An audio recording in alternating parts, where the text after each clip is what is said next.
A few years ago, everyone saw me as the shy, reserved guy. I was an introvert, obviously, and I was very calculated and reserved.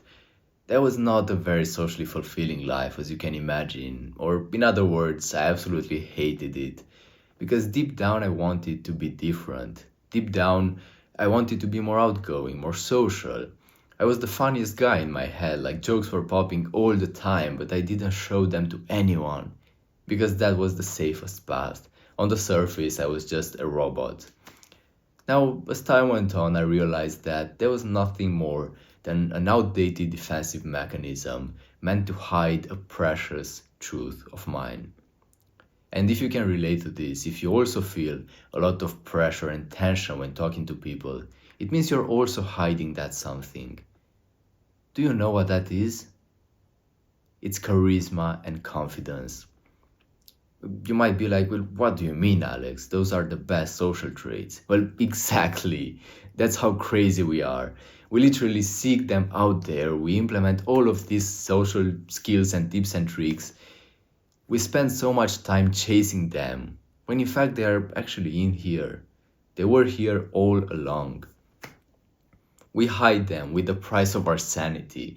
We act as if we are serial killers having to hide in plain sight all the time. Well, why? Why do we do this mindless practice? It's because of our messed up egos. They just want us to be perfect all the time. They have formed this sort of a reputation that we have to step into every single time, that we have to entertain in every single conversation. And confidence and charisma, they are kind of high risk, high reward. And the thing about our egos, they absolutely hate risks. For our egos, risks are a clear knockout, so it's not worth it. It's pretty messed up, and there is no point in keeping doing this, and that's exactly what I realized. I realized I don't want to keep playing it small for such a long time. It's been enough. Something needs to change. So I started taking baby steps in showing more and more and more of my expressiveness, of my silliness, of my playfulness. And guess what happened? People took notice. My friends were surprised. My friends were like, who's this guy? This is very unlike you. Why are you behaving like this?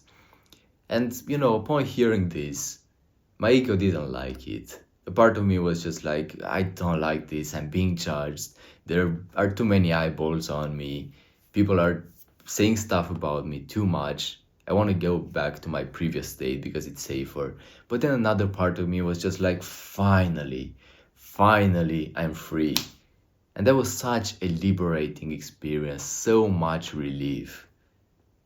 Now, in spite of that relief, my ego came back and started whispering evil things in my ear. My ego was just like, what do you think you're doing? You're ruining everything we've built so far. Go back in the prison cell. Go back to being reserved and shy and anxious because it's safer that way.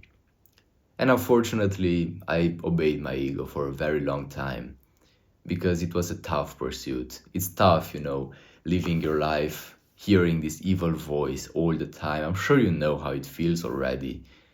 And we just went back and forth for a very long time because my desire was also too big. I was tired of just being reserved. I was just like, something has to change. And I can proudly say that now, after such a long time, that evil voice is barely noticeable. I can barely hear it. And usually I can just talk to people casually. It's second nature to me. I don't feel that pressure anymore. It's my comfort zone, I could say. And that's a huge accomplishment for me. Now, I told you this story to realize that it's a tough process. Wanting to become more authentic and to reach that core confidence and charisma takes a lot of time. And your ego, this evil voice, will always come and try to keep you small. It will always come and try to keep you the way you've always behaved. But that's not the way. You know it already. Something has to change.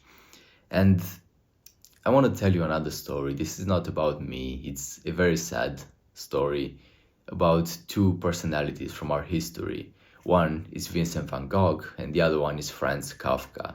Now, what these two have in common is they both died thinking they are losers.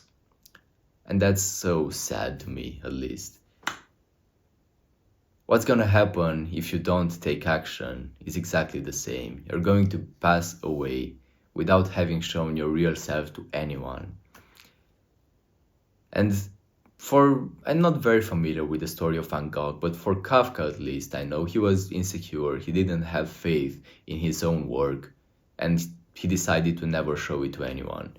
He wanted his work destroyed when he died. That's how insecure he was. And now we recognize him as one of the greatest figures in history, one of the best writers. You could be that socially. Literally, you could have that in you right here, right now, but you just can't see it. Open your eyes. Open your eyes and see that you might have some fantastic social traits already in you. You don't have to chase them. You don't have to hide them anymore. Unleash yourself. Free them. Free yourself. Because if you won't, as I said, time will pass and no miracle will ever happen. You might be waiting for something to trigger you being more outgoing, but that's never gonna happen. If you don't take action, you will just pass away without ever having taken action. People literally do this. They live a lifetime of not necessarily like chronic shyness, because they just learn to cope with it, but they never show who they really are. Do you want to end up like them? I'm sure you don't, because you will just regret it on your deathbed. I'm absolutely certain of it.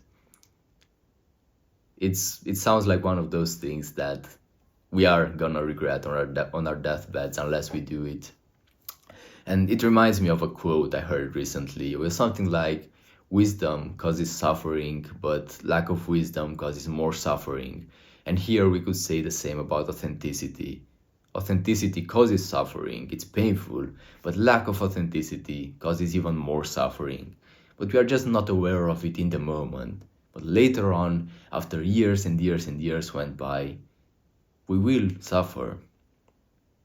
That's the only way it works, unfortunately. So we have to choose our suffering, the comfortable suffering right here, right now, or the uncomfortable suffering that will turn into something better in the future.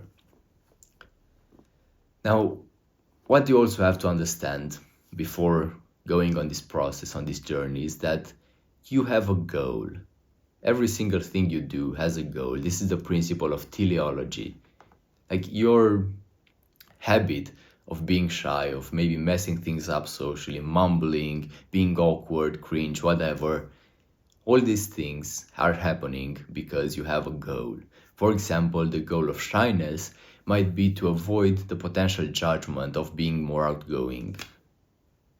You see, it's an outdated goal, but there is nothing to judge here, because maybe back in the day when you were surrounded by by retarded bullies, it was useful. Maybe it served you well back then. But right now, is there any point in doing this? Right now, it's outdated. So you have to take a moment and reflect upon this. Like, there are a lot of your behaviors that are not needed anymore. A lot of outdated behaviors. So take some time and reflect upon them and realize that life is not so dangerous anymore. A lot of things have changed. And you do have the freedom to express yourself more as you want. Now, as I said, it's not gonna be an easy journey. It's gonna be a very, very difficult one, but my hope is that my videos will always serve you well.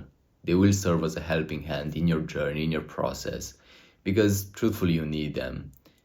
Maybe you should be able to make this progress in months. For me, it took a few good years, but I didn't have the resources. And I'm trying to channel my wisdom and my realizations through content like this to help people that are in the position I used to be in. And if you want further guidance from me personally, I have a link in the description, and I will help you myself. I helped a few other guys, I've helped myself, as I already told you, and I have great faith that I can help you as well.